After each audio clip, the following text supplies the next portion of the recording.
잘 아시는 것처럼 지난 11일이죠. 세계보건기구는요, 코로나 바이러스 감염급 코로나19의 세계적 대유행 팬데믹을 선언했습니다. 이미 110개국 12만 명의 사람들이 감염됐기 때문입니다. 많은 사람들이 감염된 이란이나 이탈리아, 스페인을 비롯한 유럽 여러 나라에서는 코로나19 사태를 효과적으로 진정시키기 위해서 지금 국가 비상사태를 선포하였습니다.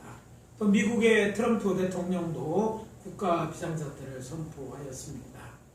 이번 코로나19는요, 단지 질병에 걸리고 안 걸릴 뿐만 아니라 세계 경제에도 큰 악영향을 미치고 있습니다.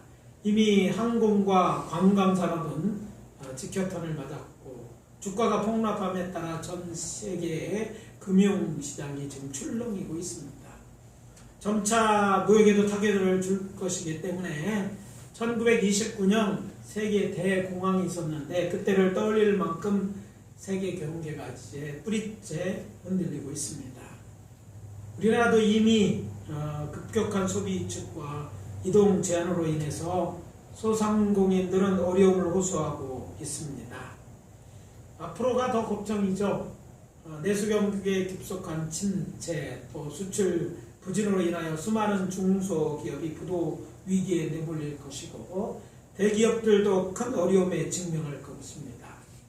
많은 사람이 어쩌면 역사적으로 가장 어려웠다던 IMF 외환위기 때보다 지금이 더 큰 위기라고 말하고 있습니다. 혹시 여러분 이런 걱정을 하고 있는지 모르겠어요. 내가 아니 우리 가족이 코로나19에 걸리는 것은 아닌가?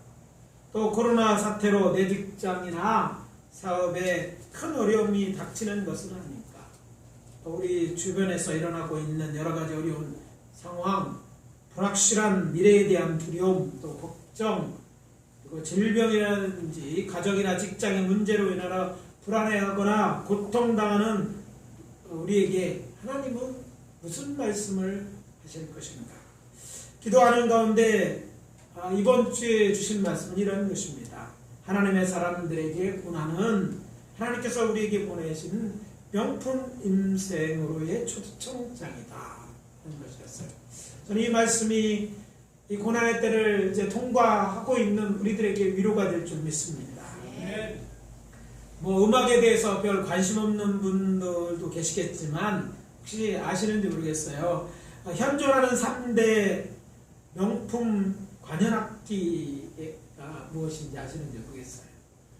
저는 음악하고 별로 관심이 없었는데 이번 기회에 알게 되는 그런 시간을 가졌습니다.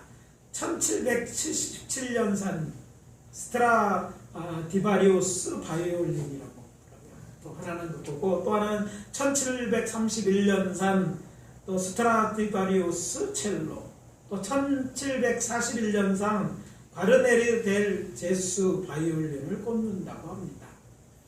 예술하는 사람들은 관심이 있을지 모르지만 또 우리나라 말이 아니어서 좀 어려운데 귀에 속 들어오는 얘기가 있습니다. 2010년에 경매하는 델 제수, 델 제수라고 하죠. 제수는 예수를 의미하죠. 이 예수는 경매 시장에서 무려 1,800만 달러 하나로 216억에 팔렸대요. 바이올린 하나, 그것도 300년이 지난 바이올린 하나가 216억에 팔렸다는 걸 보면 대단한 명품이라는 틀림이 없습니다. 이렇게 세대를 뛰어넘는 명기로 평판을 받고 있는 스트라디바리우스나 과리네리 같은 명품의 비결이 무엇일까? 물론 그것을 만든 장인의 솜씨도 훌륭하지만 주목해야 될 부분은 주 자재가 모두 이제 크로티아산 나무로 만들어졌다는 것입니다.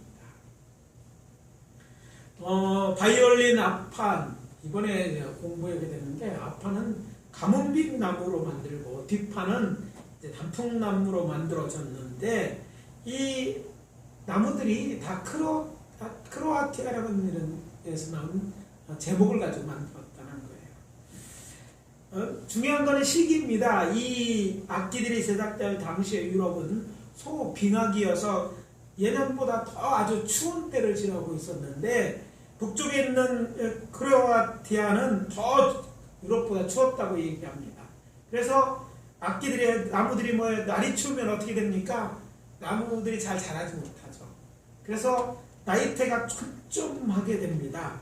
그리고 나뭇결의 밀도는 높아지게 돼 있어요. 혹시 이제 옐로스타인이라는 미국 공원에 가보면 알지만 그럼 100년 된 나무 하면 어느 정도 될 것 같아요. 저도 막 이 정도는 될 것 같다는 생각이 드는데 이 정도 되는 나무가 100년도 넘는다. 왜 그럴까요? 거기는 너무 춥기 때문에 1년에 나무가 자랄 수 있는 기간이 아주 짧습니다.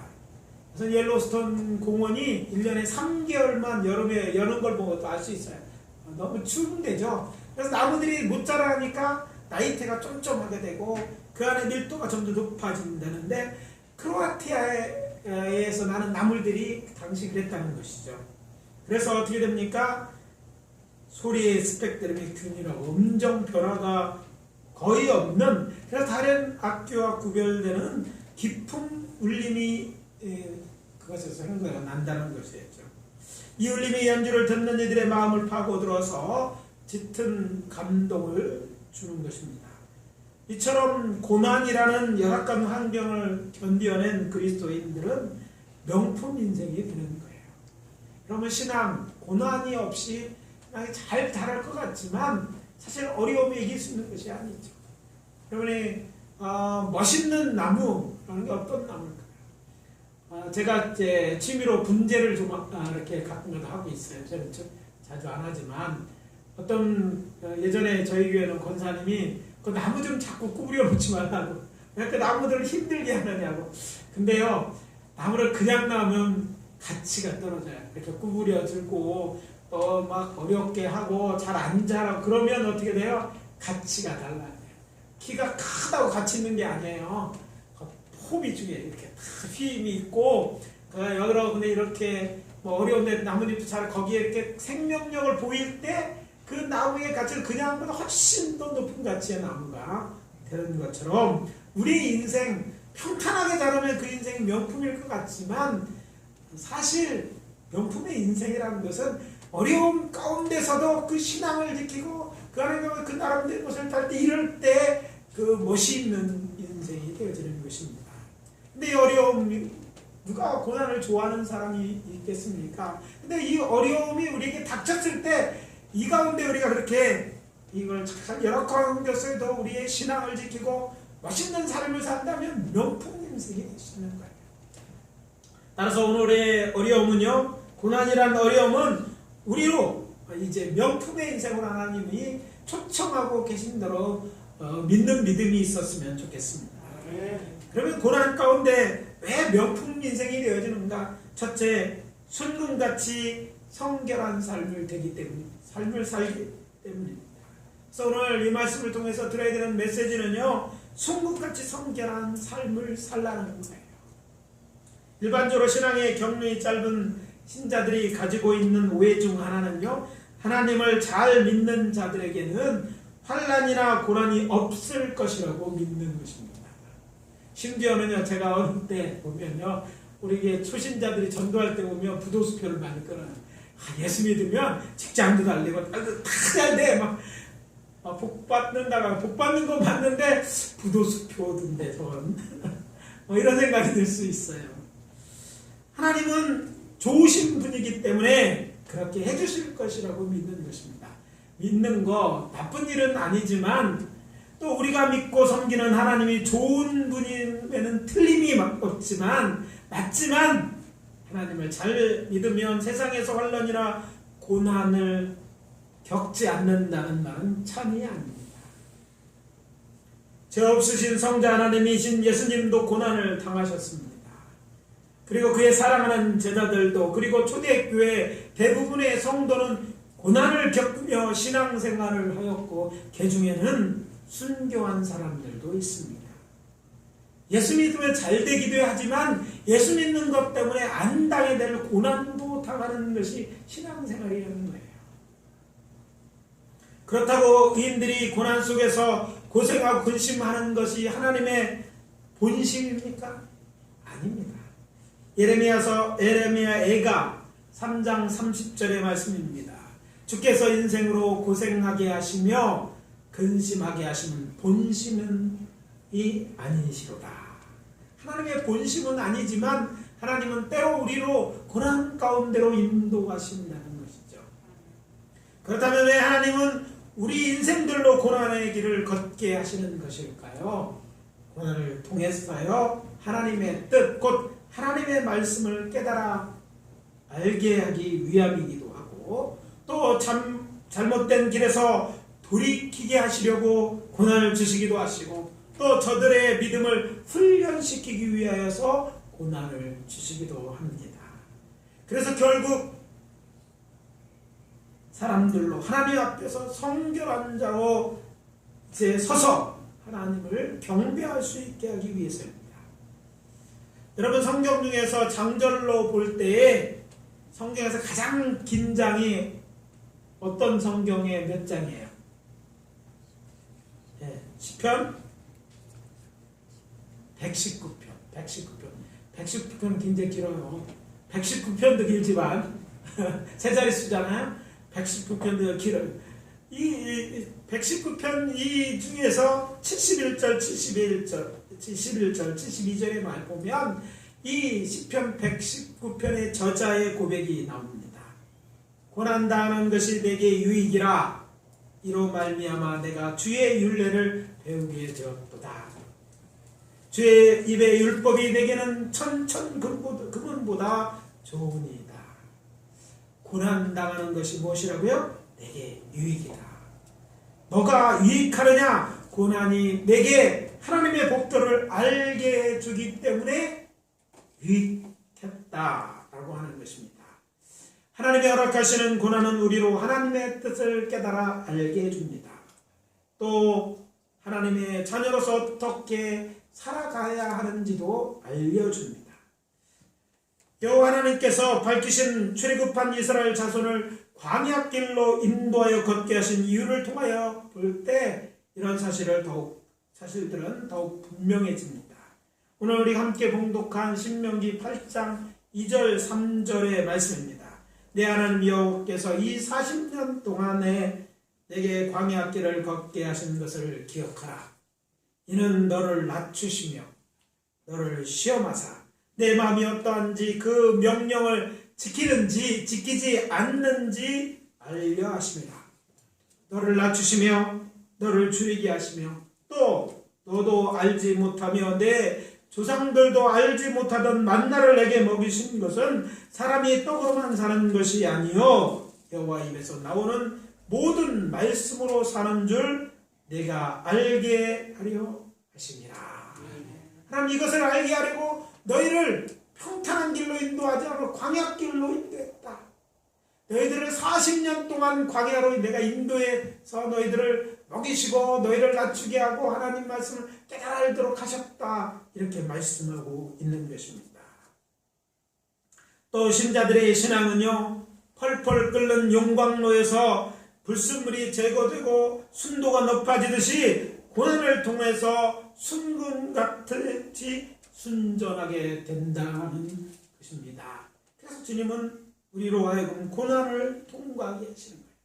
그러나 내가 가는 길을 그가 아시나니 그가 나를 단련하신 후에는 내가 순금같이 되어 나오리라.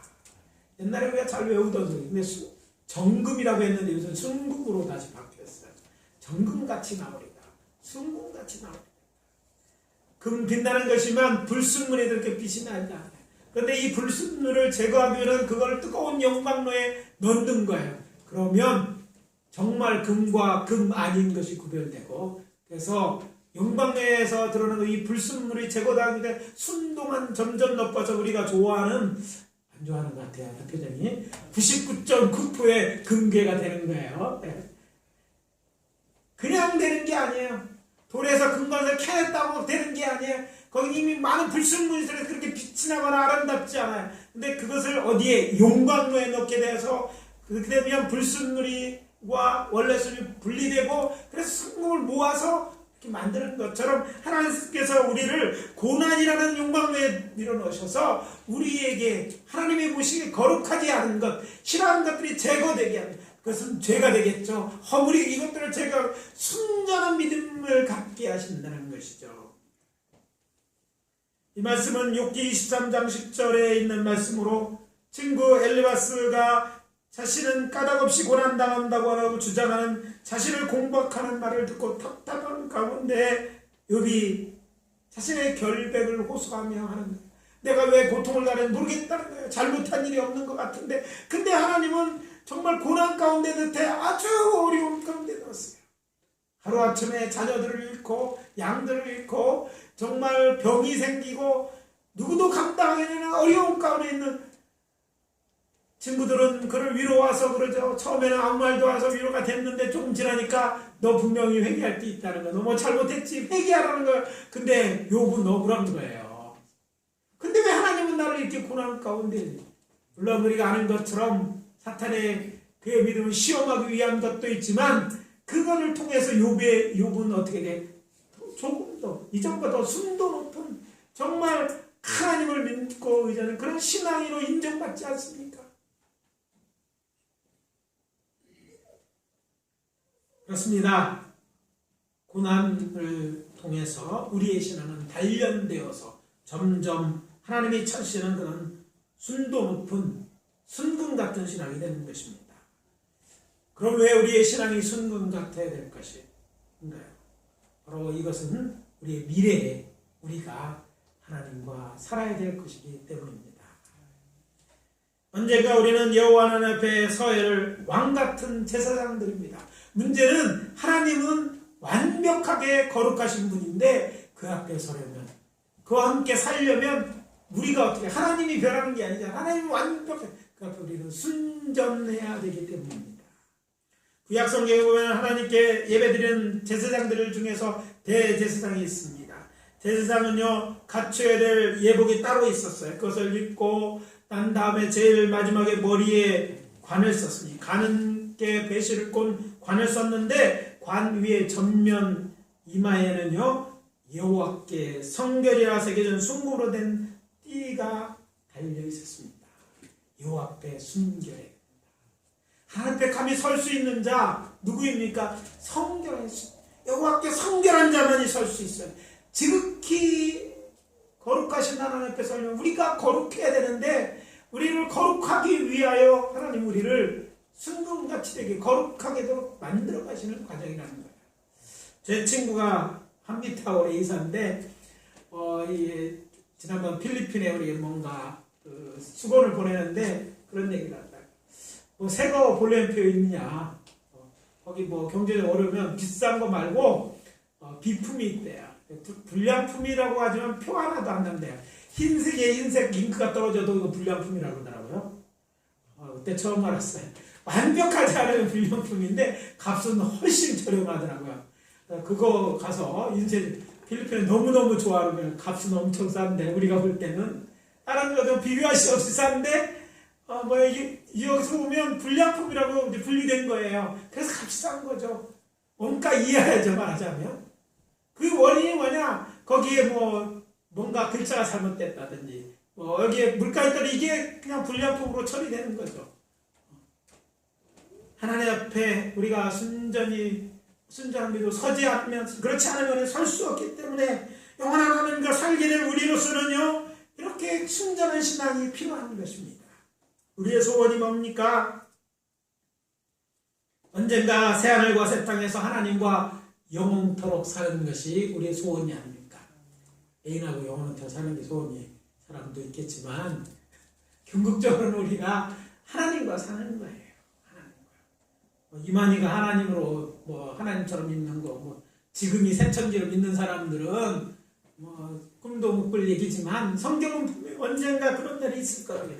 그때 하나님의 장막이 사람들과 함께 있을 것이라고 얘기합니다. 그때 하나님께서는 친히 우리 가운데 거하시며 우리를 다스리시고 우리는 그 영광을 보며 그의 자녀 그곳에 살 것이라고 말합니다. 그렇게 살아가기 위해서 필요한 것이 우리는 성육하지 성결해야 되는 것이죠. 우리를 성결하기 위해서 주님은 우리로 고난의 길을 지나게 하신다는 사실을 기억하시기를 바랍니다. 둘째, 선행의 아름다운 꽃을 피워라. 여러분, 명품 인생이 되기를 원하면 꽃을 피워야 돼요. 어떤 꽃인가? 선행의 아름다운 꽃을 피워야 됩니다. 식물학적 용어입니다. 앙슈트 블레테라는 단어가 있어요. 이 단어는요, 독일어입니다. 사실 여기 독일어로 공포, 두려움, 불안을 뜻하는 것이 앙시트고, 개화했다, 만발, 전성이라는 뜻의 블레테인데, 이것의 합성어가 이제 앙시트 블레테인데, 말뜻은 이렇습니다. 불안 속에서 피는 꽃이라는 의역할 수 있습니다. 모든 식물은요, 절제정명의 위기를 감지하는 순간 자신의 생애 가운데 가장 아름다운 꽃을 피운다고 합니다. 위기의 순간 식물들이 혼신의 힘을 다해 꽃을 피우는 것이죠. 광야에 가면요, 광야도 비가 올 때가 있어요. 이번에 광야에 비 오는 광야를 치는데, 우리가 알고 있는 저 요르단 이쪽이나 사우디 쪽은 1년에 한 몇 년 동안 비가 한 방울도 안 내릴 때가 있어요. 근데 비가 올 때가 있어요. 근데 비가 오면 광야에 아무것도 없는 것 같은데 풀이 자라고 꽃이 피고 불과 며칠 사이에 그렇게 하고 이제 다시 말하는 거예요. 한 세대가 지나가는 거죠. 참 놀라운 일입니다. 교회는 지금 사순절 기간을 지내고 있습니다. 머지않아 고난 주간이 있을 것이고 그 뒤에 부활주의를 지나게 될 것입니다. 예수님은 그의 공생의 기간 많은 고난을 당하셨습니다. 당신의 백성들에게 버림도 받으셨습니다. 그리고 예수님은 십자가 위에서 죄 없으신 분이 세상 죄를 지심으로 이번에는 아버지 하나님으로부터 버림받으시고 죽으심으로 큰 고난을 당하셨습니다. 그러나 그게 끝이 아닙니다. 약속하신 대로 사흘 만에 사망 권세를 깨뜨리고 무덤에서 부활하심으로 죄로 인하여 영원히 멸망당할 수밖에 없는 인류를 구원할 생명의 길이 되셨습니다. 따라서 예수님의 부활은 인류 역사상 가장 크고 깊은 울림을 준 아름다운 꽃 앙시트 블레테라고 말할 수 있습니다. 예수님께서 많은 고난을 받으셨던 것처럼 그리스도인들도 세상에서의 고난은 피할 수 없는 일입니다. 여기서 한 가지 짚고 넘어가야 할 것이 있습니다. 그리스도인들이 자신의 저지른 잘못으로 기인된 고난은 받지 말아야 됩니다. 자신 때문에 있는 고난은 그리스도인들은 물론 이런 고난은 당하지 말아야 된다는 것이죠. 그러나 단지 내가 그리스도인이란 이유로 받게 되는 고난이나 또 선을 행하든지 복음을 전하든지 하나님의 기뻐하시는 일을 행함으로 당하는 고난은 부끄러워하지 말고 도리어 하나님께 영광을 돌리라는 것입니다. 베드로전서 4장 15절 16절 그리고 16절입니다. 너희 중에 누구든지 살인이나 도둑질이나 악행이나 남의 일을 간섭하는 자로 고난을 받지 말려니와 만일 그리스도인으로 고난을 받으면 부끄러워하지 못하리요 그 이름으로 하나님께 영광을 돌리라. 그러므로 하나님의 뜻대로 고난을 받는 자들은 또한 선을 행하는 가운데 그 영혼을 미쁘신 창조주께 의탁할지니라. 여러분, 고난 중에라도 정말 선을 행하는 것, 영혼을 하나님께 의탁할 만큼 하나님이 보실 때 그것이 하나님이 기뻐하시는 그런 삶이라는 것이죠. 참된 그리스도의 증거가 무엇입니까? 그 증거 중에 하나는요, 고난 중에라도 선을 행하는 것입니다.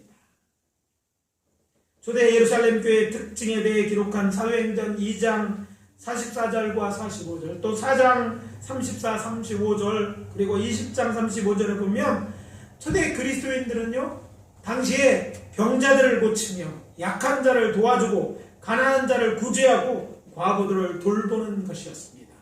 저들이 세상 사람들로부터, 당시 사람들부터 고난을 당함에도 불구하고, 어려움을 똑같이 당함에도 불구하고 저들은 그런 가운데서 선을 행했어요. 저들은 평안할 때뿐만 아니라 고난 중에도 그렇게 행하였습니다. 그래서 사람들 앞에 칭송을 들었고, 그래서 사람들이 예수 그리스도가 정말 사랑이고 좋으신 분이고 하나님의 저들이 아들이 믿는 그리스도인들하고 저들을 부른 것이죠. 저는 진정한 그리스도인들에게 앙스트 블레테라 같은 유전자가 있다고 생각합니다. 그것은 참된 그리스도인의 고난 속에서도 선행이라는 아름다운 꽃을 피워왔기 때문입니다. 그래서 말씀드립니다. 우리도 예수님처럼, 바울처럼, 우리들의 믿음의 선유들처럼 이 불안의 시대에 선을 행함으로 다른 사람의 감동의 울림을 주는 삶을 삽시다. 참 어렵지 않아요. 이때 우리가 작은 것도 많은 사람들에게 드러나며 칭찬을 받습니다. 어제는 이런 뉴스를 봤어요. 제 장애인인데 경찰서 앞에 자신이 받은 마스크를 몰래 놓고 도망치는 모습이 CCTV에 잡힌 것이죠. 보니까 마스크, 큰 건 아니지만 작은 것도 어려운 사람 써달라고 넣은 거예요. 어떻게 보면 요즘 개당 약국에서 얼마씩 팔아요? 1,500원씩 팝니다. 6, 7개, 10개라고 쳐야 15,000원이죠. 별거 아닌 것처럼 보지만 그것이 많은 사람의 마음을 감동시키고 울림을 줍니다. 왜? 어려운 중에 자기도 어려운데 선한 일을 행했기 때문입니다. 오늘 그리스도인들이 이 세상의 빛과 소금이라는 그 맡겨진 그 직분, 맡겨진 이 하나님의 주신 거룩한 이 사명을 감당해야 될 때라고 생각합니다. 물론 세상이 지금 어렵습니다. 아니, 어렵기 때문에, 어두운 때이기 때문에 더욱 우리가 주의 이름으로 선을 행할 때 그것은 빛이 되고 세상을 정말 세상에 큰 울림이 주는 정말 세상을 썩게 하는 소금과 같은 역할을 감당하는 일이라고 생각합니다. 큰 것이 중요한 것이 아니라 우리가 그리스도를 사랑한다면 하나님이 기뻐하시는 이 선행을 행하는 자가 되어야 될 줄 압니다. 저들이 교회를 비난하고 있을지라도 교회는 교회로서 해야 될 일을 해야 되는데 복음을 전하는 것도 있지만 선행하는 게 교회가 하나님이 기대하시고 기뻐하시는 일을 합니다. 어떠면 선행하는데 불과 1, 2분면 뭔가 할 수 있어요. 뭔가 도움이 될 수 있습니다. 아니, 작은 것 내 것을 나눌 수 있을 때 가능합니다. 이런 것들, 우리 힘을 다할 때 어쩌면 어려운 사람들에게 울림을 줄 수 있고, 그래서 교회가 세상의 소망이 되어야 될 것이고, 그래서 교회로 하여금 저들이 세상 사람들로 하여금 교회를 향해서 저들은 뭔가 다르다고 얘기하고 하나님께 영광 돌리는 삶이 있어야 될 줄 믿습니다. 바로 이것을 해내야 될 때가 교회인 것이죠. 이미 고난은 시작되고 앞으로 어떤 고난이 닥칠는지 우리는 알 수 없지만 그런다고서도 나는 선행의 아름다운 꽃을 피워낼 것이다 다짐하신 사랑하는 예일교회 성도님들 되시기를 예수 그리스도 이름으로 축원합니다. 마지막으로 복음을 전하며 많은 열매를 맺는 우리가 됩시다. 복음을 전하여 열매를 많이 맺는 것, 이 고난의 때 우리가 더욱 열심히 해야 될 일이라는 것이죠. 지난 금요일 시골 친구네 집에 갔더니요, 상추가 많이 났더라고요. 상추를 줘서 보니까 집사람이 이렇게 검은 봉 2봉다리나 얻어왔더라고요. 얻어만 놓고 나중에 아침에 심는 일이 제일이 됐어요. 그래서 이것도 안 심어놓으면 안 될 것 같아서 끝날 것도 같고 또 귀하게 그거 키워온 건데, 그래서 이제 심으려고 보니까 이제 밭이 정리가 돼야 되잖아. 밭을 정리하고 상추를 심었습니다. 상추 심고다 보니까 가지들이 오는데 이 친구네 교회 보니까 감나무를 막 다 이렇게 전지해놨더라고. 전문가들이 여러 가지 이제 감나무 자르는 것에 대해서 얘기할게. 내친 김에 뭐하냐, 이거부터 하자 해서 이제 감나무를 피우는데, 이쪽 우리가 동쪽에 있는 그 나무가 저유소로 가 있잖아요. 그래서 이제 길게 사다리를 그 위에 올라가니까 저유소에서 이제 일하시는 직원 한 분이 나오셨어요.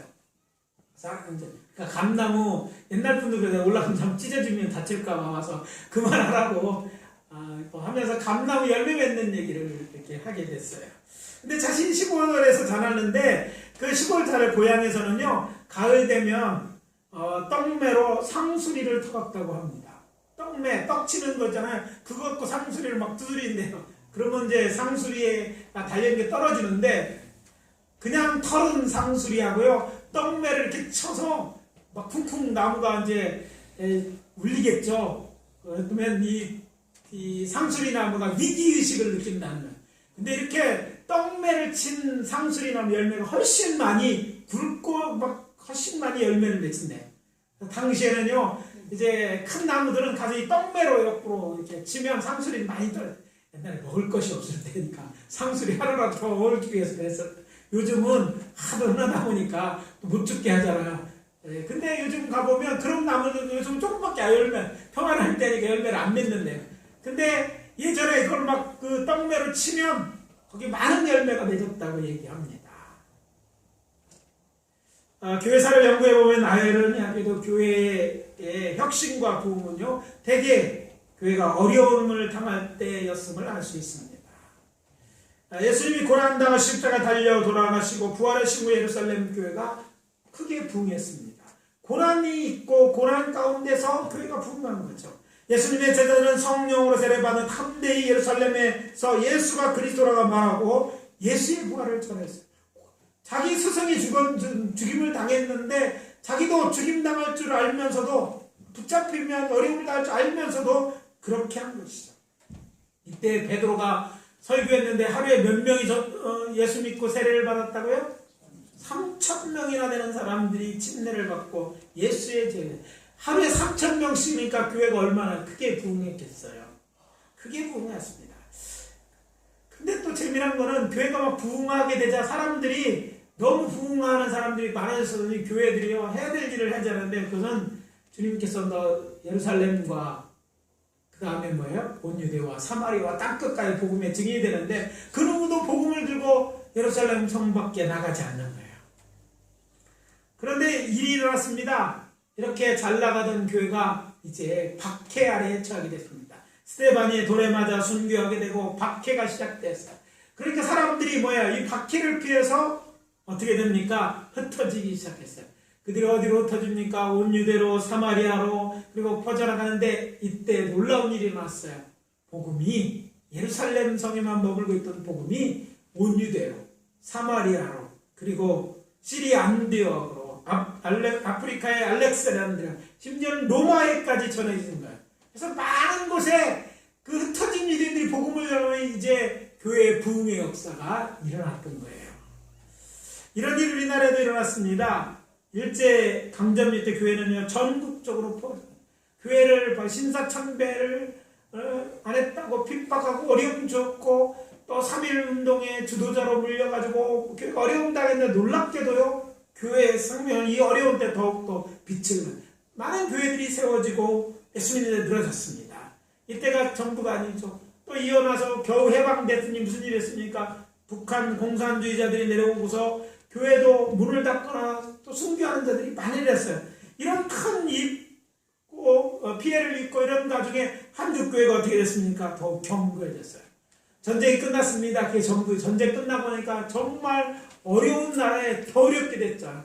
가난하고 먹을 것 없는 1950년대 통계 전 세계 유엔국 중에서 꼴찌에서 두 번째 나라가 우리나라였어요. 우리나라. 그렇게 못 살던 그런 때 어떻게 됩니까? 이럴 때 정말 어려운 문제 가운데요, 놀랍게도 교회는 1980년까지 대부흥기를 맞이했어요. 오늘날 큰 교회들 말하는 그때부터 부흥한 교회들입니다. 그런데요, 교회가 이렇게 부흥하고 잘 되고 하나님의 특별히 은혜를 우리가 잘 살게 되면서 놀랍게 교회는 성장이 멈추었습니다. 아니, 교회는 안주하기 시작했어요.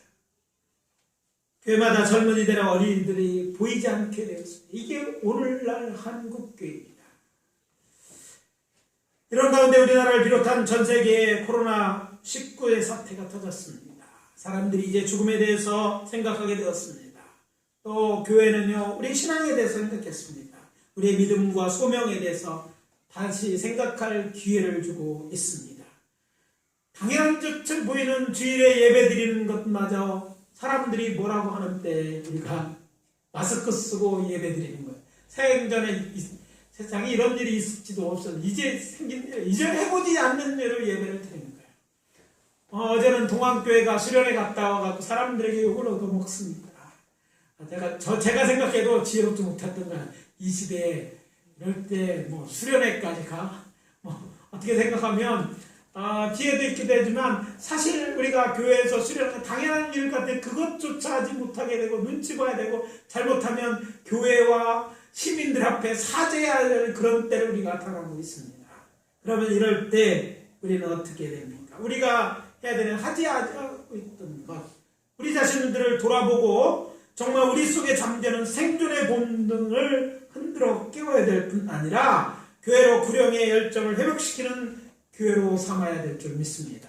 하나님이 한국교회에 이런 시간을 주는 거라고 저는 믿는 것이죠. 마태복음 24장 3절에서 13절 말씀을 읽어보면 예수님께서는 세상 끝날의 징조에 대해 말씀하셨습니다. 많은 사람이 내 이름으로 와서 나는 그리스도라 하며 많은 사람을 미혹하리 사람의 유혹을 받지 않도록 주의하라. 여호와의 증인의 러셀, 통일교회 문선명, 또 JMS의 정명석, 하나님의 교회 안사랑, 또 그에 안에 장길자, 그리고 신천지 이만희가 바로 그런 미혹하는 자들입니다. 난리와 난리의 소문을 듣겠으나 두려워하지 말라. 민족이 민족을, 나라가 나라를 대적하여 일어날 곳곳에 기근과 지진이 있으리라. 우리가 요즘 매일 귀 따갑도록 듣는 이야기입니다. 재난은 이미 시작되었습니다. 그러나 아직 끝은 아니죠. 재난이 시작되었다는 것은요, 구원받을 때가 가깝다는 이야기도 합니다. 예수님은 말씀하셨습니다. 끝까지 견디는 자는 구원을 얻으리라. 이 천국복이 모든 민족에 증언되기에 온 세상에 전파되리니 그제야 끝이 오리라. 이 말씀 무슨 말씀입니까? 지금 우리가 마지막 때를 살고 있는데 우리가 지금 힘을 다해서 세상에 복음을 전할 때야 되는 일이죠. 너희 할 일은 복음을 전하는 일이라고 말씀이죠. 예수님이 말씀하셨습니다. 그들의 열매로 그들을 알리라. 나더러 주여 주여 하는 자마다 다 천국에 들어갈 것이 아니요 다만 하늘에 계신 내 아버지의 뜻대로 행하는 자라야 들어가리라. 마태복음 7장 20절 21절의 말씀입니다. 교회 나왔다고 교회 다닌다고 천국에 들어갈 것이 아니라는 거예요. 여러분, 이런 어려움 속에도 나오는 것은 결국적으로 천국에 들어가기 위함인데 우리의 믿음이 우리의 열매를 통해서만이 증거된다는 것, 두렵고 떨리는 이야기입니다. 여러분, 얼마나 많은 열매를 맺고 계십니까? 아니라면 지금이 기회인 것이죠. 오늘 말씀 마무리합니다. 지금은 고난의 때입니다. 말세에 대한 예수님의 예언이 성취되고 있는 것을 보면 세상 끝날이 매우 가깝습니다. 그러므로 우리는 순금같이 성결한 삶을 살고 선행의 아름다운 꽃을 피우고 복음을 전하여 많은 열매를 맺어야 할 것입니다. 그렇게 하루하루를 살아가시기를 예수 그리스도의 이름으로 축원합니다. 기도하겠습니다. 아버지 하나님, 주의 은혜와 사랑을 감사합니다. 이 말씀에 아버지 하나님, 지금 코로나19로 해서 어려움 당하는 이때가 우리를 아버지 하나님 명품미술을 초대하시고 계신 줄 믿습니다. 이제 이럴 때 움츠러들고 불안에 떨지 않고 이제 아버지 하나님 이 기회를 통해서 우리 자신을 돌아보고 아버지 하나님이여 정말 주님 앞에 순전한 신앙을 갖게 하여 주시옵소서. 또한 아버지 하나님의 선행의 꽃을 피우는 기회라고 생각하고 아버지 하나님의 선을 행하기에 힘쓰는 저희들 되어서 하나님께 영광 돌리게 도와주시고 또 많은 영혼들을 구원의 명으로 아버지 하나님이 찾으시는 열매 있는 신앙인 되어줄 수 있도록 인도해 주시옵소서. 오늘도 이제 세상으로 나아갑니다. 아버지, 우리로 담대하게 하시고 이 고난의 때 우리 해야 될 일을 알고 행하는 저희들 되게 도와 주시옵소서. 지금은 우리 구주 예수 그리스도의 은혜와 하나님 아버지의 사랑하심과 성령님의 내주하시고 역사 교통하심이 이 고난의 때 우리의 갈 길을 알려주시며 명품 인생으로 살아가기로 아버지 하나님 인도하시는 주의 놀라신 은혜와 사랑하심이 지금부터 영원까지 함께 하실지어다. 아멘.